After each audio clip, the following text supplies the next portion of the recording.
जा रही है समझ नहीं आया वो।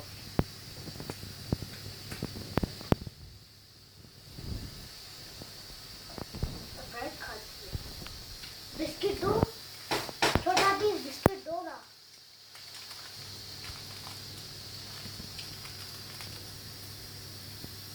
पिक्चर नहीं पा रही है देखो। टीचर